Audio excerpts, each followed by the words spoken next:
नमस्कार, स्वागत है आप सभी का डीडी न्यूज के इस खास बुलेटिन एक्सप्रेस 100 में, जहां हम आपके लिए लेकर आते हैं राजनीति, देश, दुनिया, खेल और व्यापार जगत की सभी बड़ी खबरों को एक्सप्रेस यानी कि फटाफट अंदाज में। आपके साथ मैं हूं संध्या शर्मा। तो देखिए खबरें तेज रफ्तार से। झारखंड में भर्ती परीक्षाओं में कथित गड़बड़ी का मामला अब सुप्रीम कोर्ट पहुंच गया है। झारखंड संयुक्त सिविल सेवा प्रारंभिक परीक्षा में कथित धांधली की जांच सीबीआई से कराने की मांग को लेकर दायर याचिका पर आज सुप्रीम कोर्ट में सुनवाई होगी। झारखंड सरकार द्वारा विभिन्न विभागों में नियुक्तियों के विज्ञापन रद्द करने के फैसले के खिलाफ दायर याचिकाओं पर आज झारखंड हाईकोर्ट में सुनवाई होगी। जेपीएससी और जेएसएससी की परीक्षा में कथित अनियमितता और गड़बड़ियों को लेकर आज से जेपीएससी जेएसएससी भ्रष्टाचार मुक्त भर्ती अभियान के महत्वपूर्ण दूसरे चरण की शुरुआत होने जा रही है। दिशोम गुरु शिबू सोरेन के पैतृक गांव से छात्र यात्रा शुरू करने जा रहे हैं। उत्तर प्रदेश में विधानसभा चुनाव 2027 की तैयारियां चुनाव आयोग ने तेज कर दी है। मुख्य निर्वाचन आयुक्त ज्ञानेश कुमार के नेतृत्व में एक प्रतिनिधिमंडल आज से प्रदेश के 2 दिवसीय दौरे पर है। इस दौरान चुनावी प्रक्रिया को जमीनी स्तर पर मजबूत करने, युवाओं को भावी मतदाताओं को चुनाव प्रणाली से जोड़ने और चुनावी साक्षरता बढ़ाने पर जोर रहेगा। मुख्य चुनाव आयुक्त ज्ञानेश कुमार ने लखनऊ पहुंचने पर कहा कि हम उत्तर प्रदेश के मतदाताओं को संदेश देने के लिए आए हैं, खास तौर से हमारे बूथ लेवल अधिकारी जो लोकतंत्र की आधारशिला होते हैं। एक राष्ट्र एक चुनाव को लेकर गठित संयुक्त संसदीय समिति की अहम बैठक आज संसद भवन एनेक्सी में होगी। बैठक की अध्यक्षता समिति के अध्यक्ष पीपी चौधरी करेंगे। जेपीसी अध्यक्ष पीपी चौधरी ने कहा कि बार बार चुनाव होने से पूरे देश को नुकसान है, खासकर छात्रों को। उन्होंने एक राष्ट्र एक चुनाव को पूरे देश के हित में बताया। प्रवर्तन निदेशालय ने जीएसटी धोखाधड़ी से जुड़े धन शोधन मामले की जांच के सिलसिले में उत्तर प्रदेश और हरियाणा में कई स्थानों पर मारे छापे। महाराष्ट्र के अमरावती शहर में एक सरकारी अस्पताल की नवजात शिशु गहन चिकित्सा इकाई में आग लगने से 3 शिशुओं की मौत हो गई। एनआईसीयू में आग लगने से 3 नवजात बच्चों की मौत की घटना पर जिला मजिस्ट्रेट आशीष येरेकर ने कहा कि हमने जांच शुरू कर दी है। प्रशासन की कोई कमी पाई गई तो उसे बख्शा नहीं जाएगा।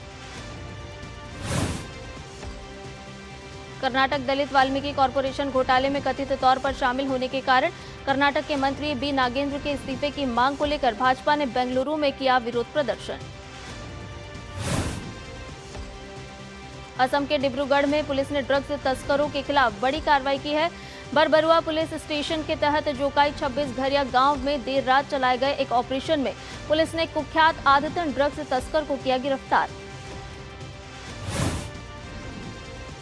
कर्नाटक के कलबुर्गी में किसानों की खाद की कालाबाजारी करने वाले नेटवर्क का हुआ पर्दाफाश। अधिकारियों ने कापनूर इंडस्ट्रियल एरिया में स्थित एक गोदाम पर छापा मारकर 1400 बोरी यूरिया जब्त किया। पश्चिम बंगाल के नादिया का सर्किट हाउस खाली कराने के खिलाफ सुप्रीम कोर्ट पहुंची टीएमसी सांसद को राहत नहीं। सुप्रीम कोर्ट ने सुनवाई से इनकार करते हुए कहा कि यह मामला हाईकोर्ट भी सुन सकता है। सुप्रीम कोर्ट ने राजस्थान में जोजरी नदी के किनारों से 100 मीटर के दायरे में किसी भी तरह का निर्माण या विकास कार्य करने पर रोक लगा दी है। पश्चिम बंगाल में तृणमूल कांग्रेस के एक नेता को जबरन वसूली, मारपीट और एक व्यक्ति से भारी जुर्माना वसूलने के आरोप में गिरफ्तार किया गया है। पश्चिम बंगाल के सीएम शुभेंदु अधिकारी ने कहा कि राज्य में आपदा प्रबंधन के लिए एनडीआरएफ की तर्ज पर बनाया जा रहा अर्जुन वाहिनी सितंबर से काम करना शुरू कर देगा।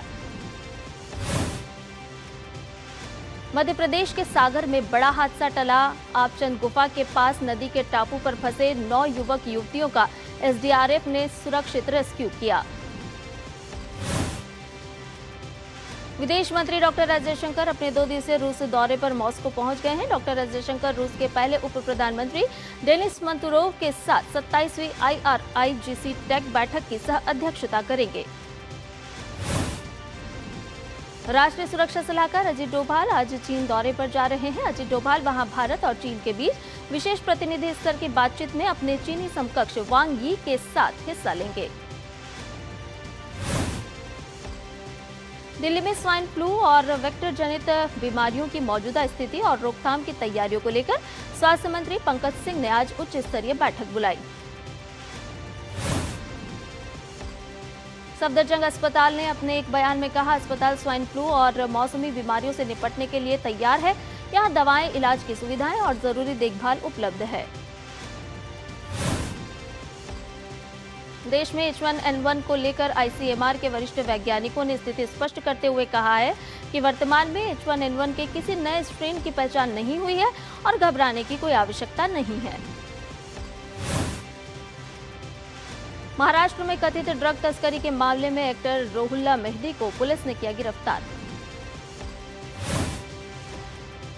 उत्तर प्रदेश के मुख्यमंत्री योगी आदित्यनाथ ने रक्षाबंधन के अवसर पर राज्य में महिलाओं के लिए निःशुल्क बस यात्रा के समय में वृद्धि की है। उन्होंने घोषणा की कि अब यह निःशुल्क यात्रा 27 अगस्त की सुबह 6 बजे से 29 अगस्त की मध्य रात्रि तक की जा सकेगी। उत्तर प्रदेश के मुख्यमंत्री योगी आदित्यनाथ ने रक्षाबंधन के पावन पर्व पर प्रदेशवासियों को शुभकामनाएं देते हुए अपने एक पत्र में लिखा है कि रक्षाबंधन भाई की कलाई पर बंधने वाला रक्षा सूत्र मात्र नहीं बल्कि स्नेह, विश्वास और संकल्प का पावन पर्व है। मुख्यमंत्री योगी आदित्यनाथ ने कहा कि हमारी सरकार ने विगत 9.5 वर्षों में बहन बेटियों की सुरक्षा, सम्मान और स्वावलंबन को सर्वोच्च प्राथमिकता दी है। मिशन शक्ति तथा मुख्यमंत्री कन्या सुमंगला योजना ने बेटियों की सुरक्षा, शिक्षा और प्रगति को गति दी है। जन्माष्टमी से पहले राजधानी दिल्ली के प्रसिद्ध इस्कॉन मंदिर में तैयारियां जोरों पर है। ईस्ट ऑफ कैलाश स्थित इस्कॉन मंदिर को जन्माष्टमी समारोह के लिए सजाया जा रहा है। उत्तर प्रदेश के बागपत में जिला अधिकारी के निर्देश पर खाद्य विभाग ने जिले भर में छापेमारी की। इस दौरान 455 किलो मावा और 65 किलो पनीर नष्ट कराया गया, जबकि 8 सैंपल जांच के लिए भेजे गए। उत्तर प्रदेश में चंदौली पुलिस ने गोवध निवारण अधिनियम के मामले में फरार चल रहे 25,000 रुपए के इनामी वांछित आरोपी को किया गिरफ्तार। जनजातीय कार्य मंत्रालय की ओर से आज से 26 अगस्त तक कर्नाटक के मैसूर में जनजातीय भाषाओं और संग्रहालयों पर 3 दिवसीय राष्ट्रीय सम्मेलन आयोजित किया जाएगा। दिल्ली NCR के नोएडा और गाजियाबाद समेत कई इलाकों में तेज बारिश हो रही है। त्रिपुरा में भारी बारिश के बाद कई इलाकों में बाढ़ और भारी जलभराव की स्थिति बनी हुई है। वेस्ट त्रिपुरा जिले में निचले इलाकों में अब तक 1305 लोगों को सुरक्षित बाहर निकाला गया। त्रिपुरा के मुख्यमंत्री माणिक साहा ने कहा कि राज्य सरकार बाढ़ की बार आने वाली समस्या का स्थायी समाधान निकालने के लिए कदम उठाएगी। उन्होंने आश्वासन भी दिया कि प्रशासन पूरी तरह सतर्क है और प्रभावित लोगों को राहत एवं सहायता पहुंचाने के लिए 24 घंटे काम कर रहा है। ओडिशा में भारी बारिश के बीच कालाहांडी जिले में हाथी नदी के तटबंधों में अचानक बाढ़ आने की सूचना मिली। अधिकारियों ने बताया कि इस स्थिति को देखते हुए 2 अन्य जिला प्रशासन ने विद्यालयों में अगले 2 दिन के लिए छुट्टी की घोषणा कर दी है। हिमाचल प्रदेश में बारिश के कारण कुल 125 सड़कें बंद हो गईं और मंडी जिला सबसे ज्यादा प्रभावित हुआ। शिमला मौसम विभाग ने राज्य में 29 अगस्त तक बारिश का दौर जारी रहने का अनुमान लगाया है। मध्य प्रदेश में अगले 5 दिनों तक गरज चमक, बिजली गिरने, भारी से बहुत भारी बारिश और रफ्तार से तेज हवाएं चलने की संभावना है। मध्य प्रदेश के मुख्यमंत्री डॉक्टर मोहन यादव ने बाढ़ प्रभावित क्षेत्रों का निरीक्षण किया। उन्होंने रीवा, शहडोल और जबलपुर संभागों में हुई अत्यधिक बारिश और राहत एवं बचाव कार्यों की समीक्षा जनप्रतिनिधियों और अधिकारियों के साथ की।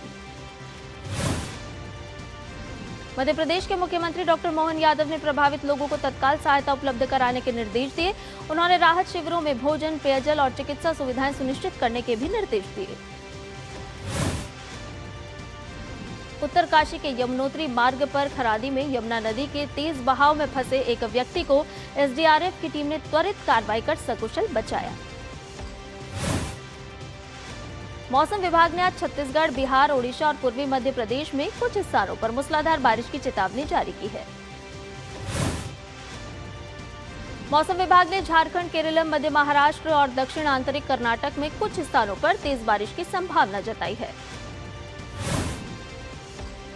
केंद्रीय वाणिज्य और उद्योग मंत्री पीयूष गोयल जापान के दौरे पर हैं। वो 27 अगस्त तक वहां रहेंगे। इस दौरान केंद्रीय मंत्री टोक्यो के अलावा नागोया और ओसाका का दौरा करेंगे और भारत के अब तक के सबसे बड़े व्यापारिक प्रतिनिधिमंडल का वो नेतृत्व कर रहे हैं।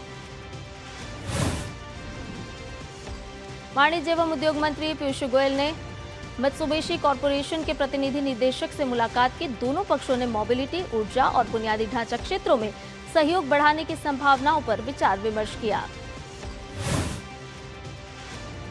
सावन के आखिरी सोमवार पर बिहार के मधेपुरा में सिंहेश्वर मंदिर में भगदड़ मचने से करीब 3 श्रद्धालु घायल हो गए हैं। सभी घायलों का इलाज अस्पताल में चल रहा है। नागपुर में गोधनी इलाके में क्लोरीन गैस लीक होने की सूचना के बाद बचाव कार्य जारी है।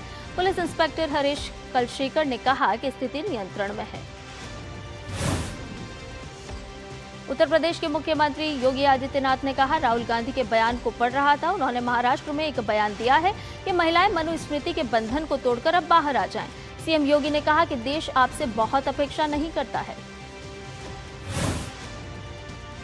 दिल्ली भाजपा अध्यक्ष हर्ष मल्होत्रा, दिल्ली विधानसभा अध्यक्ष विजेंद्र गुप्ता और अन्य वरिष्ठ नेताओं ने भाजपा कार्यालय में पूर्व केंद्रीय मंत्री अरुण जेटली की पुण्यतिथि पर उन्हें श्रद्धांजलि अर्पित की।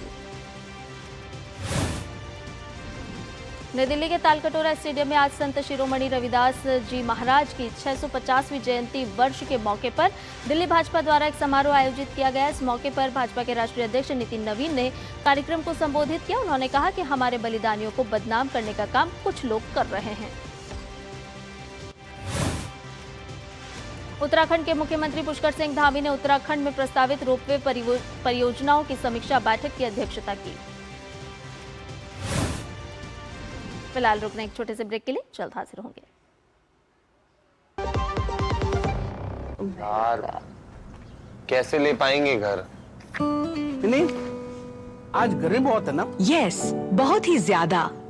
पापा, घर खरीदने की planning is not easy. Vini, long term savings का बेस्ट प्लान बताना। LIC protection plus plan. LIC और सेविंग्स। यस, इसमें इंश्योरेंस और फंड्स दोनों में इन्वेस्ट करके गोल्स के हिसाब से सम अश्योर्ड एडजस्ट कर सकते हो।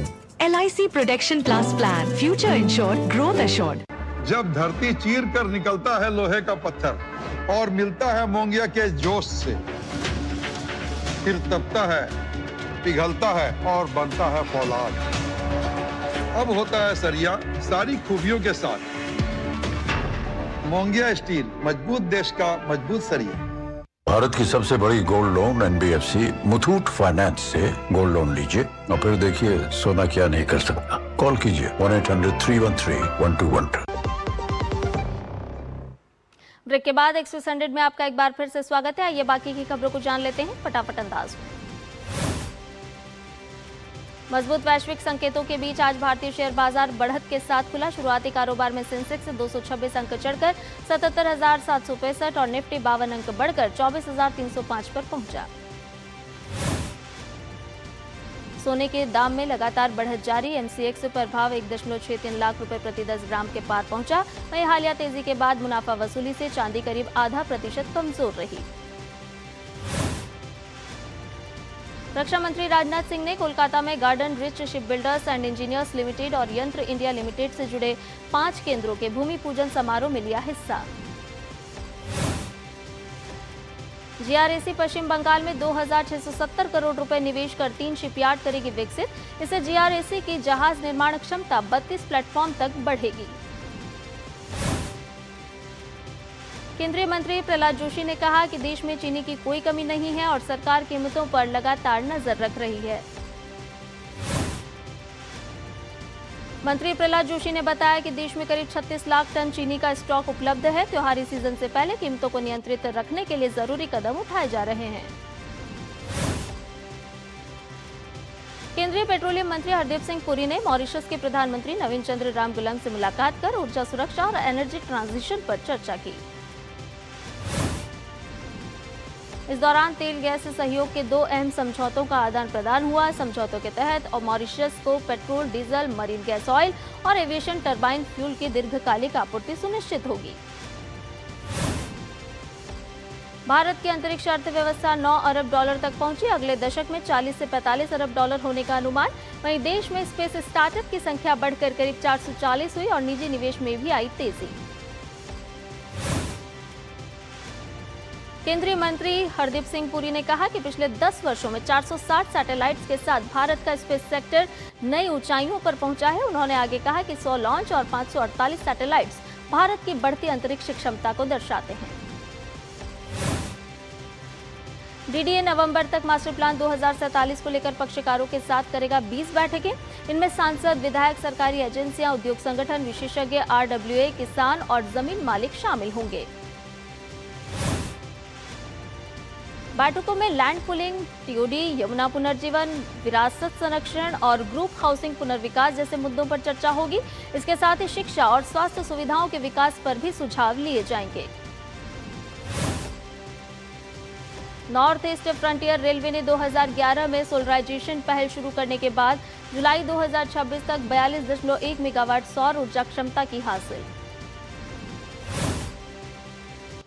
वित्त वर्ष 2025-26 में NFR ने करीब 114 लाख यूनिट सौर ऊर्जा का उत्पादन किया, जिससे लगभग 8.6 करोड़ रुपए की बचत हुई। देश के वायदा विकल्प बाजार में युवाओं की भागीदारी बढ़ी। सेबी के अनुसार 2025-26 में 30 साल से कम उम्र के कारोबारियों की हिस्सेदारी 43% रही। सेबी ने खुदरा निवेशकों की कॉर्पोरेट बॉन्ड और फिक्स्ड इनकम सिक्योरिटीज तक पहुंच बढ़ाने के लिए म्यूचुअल फंड डिस्ट्रीब्यूटर की तर्ज पर नया वितरण ढांचा प्रस्तावित किया। सेबी का फोकस खास तौर पर टियर 2, टियर 3 शहरों और ग्रामीण क्षेत्रों के निवेशकों तक पहुंच बढ़ाने पर है। प्रस्तावित व्यवस्था से कॉर्पोरेट बॉन्ड बाजार में खुदरा भागीदारी बढ़ने की उम्मीद है। FSSAI ने खाद्य सुरक्षा उल्लंघन पर दिल्ली और दमन की 2 कंपनियों पर की कार्रवाई। दिल्ली की मार्श रिटेल का लाइसेंस 30 दिनों के लिए निलंबित, जबकि दमन की SDP इंडस्ट्रीज के घी उत्पादों पर प्रतिबंध लगाया गया। I4C ने फायरबेस पर फिशिंग, मैलवेयर और वित्तीय धोखाधड़ी में इस्तेमाल 57 वेबसाइट्स और डेटाबेस की पहचान की। अधिकारियों ने इन्हें हटाने के लिए गूगल को नोटिस भेजा। फर्जी वेबसाइट्स के जरिए क्रेडिट कार्ड और OTP की जानकारी चुराने की कोशिश हुई। पीएम किसान के नाम पर नकली ऐप डाउनलोड कराकर डेटा फायरबेस डेटाबेस में स्टोर करने का आरोप है। अमेरिकी राजदूत सर्जियो गोर ने कहा कि भारत अमेरिका प्रस्तावित ट्रेड डील का सैद्धांतिक रूप से ज्यादातर काम हो चुका है पूरा। अब सिर्फ कानूनी और तकनीकी भाषा को अंतिम रूप देने का काम है जारी। पश्चिम एशिया तनाव के बीच कच्चे तेल की कीमतों में आई गिरावट। ब्रेंट क्रूड 1.29% गिरकर $93.61 और WTI 1.38% गिरकर $85.86 प्रति बैरल पर पहुंचा।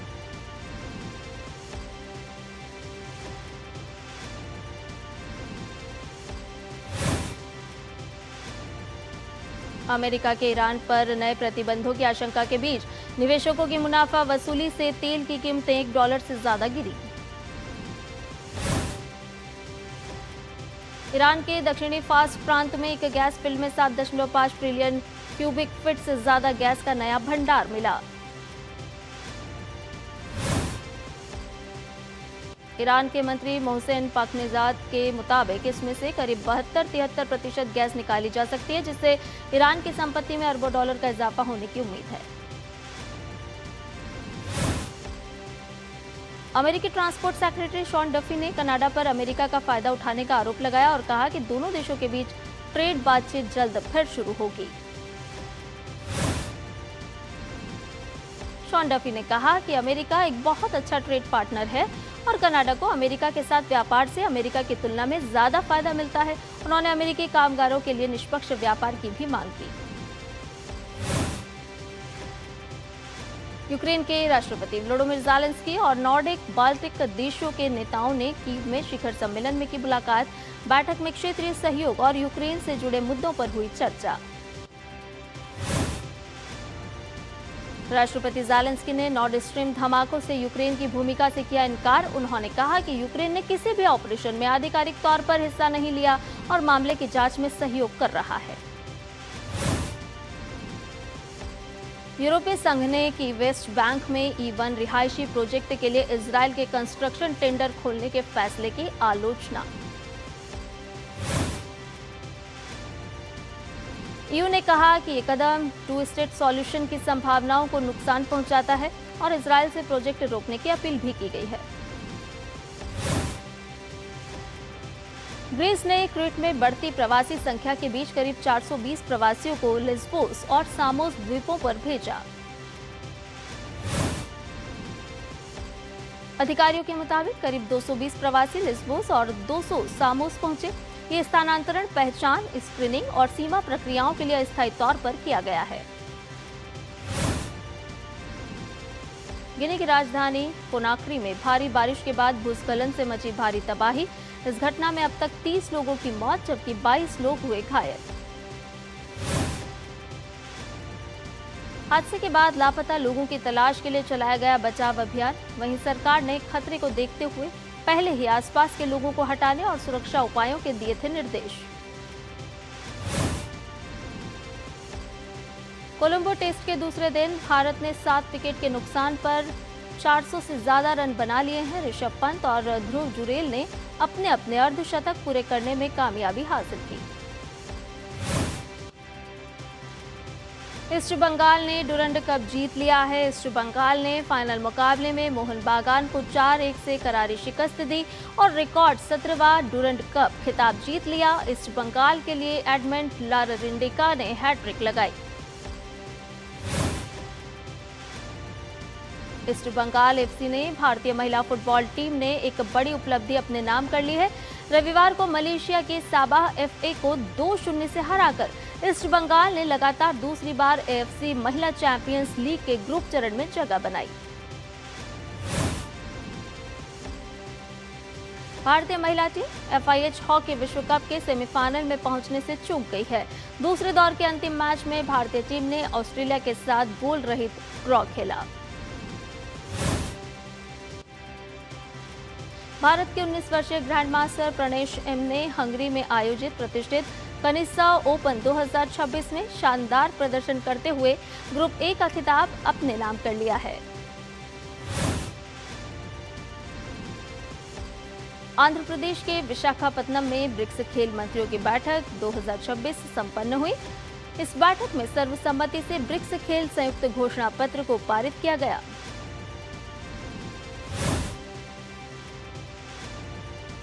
फ्रांस के एलेक्स लैनियर ने विश्व बैडमिंटन चैंपियनशिप में पुरुष एकल खिताब जीता। वो फ्रांस के पहले बैडमिंटन विश्व चैंपियन है। लैनियर ने एक तरफा फाइनल में जापान के कोडाई नाराओका को 21-11, 21-11 से करारी शिकस्त दी। दक्षिण कोरिया की आन से यंग ने विश्व बैडमिंटन चैंपियनशिप का महिला एकल खिताब जीता। आन से यंग ने फाइनल में जापान की 3 बार की विश्व चैंपियन और विश्व के नंबर 2 खिलाड़ी अकाने यामागुची को मात दी।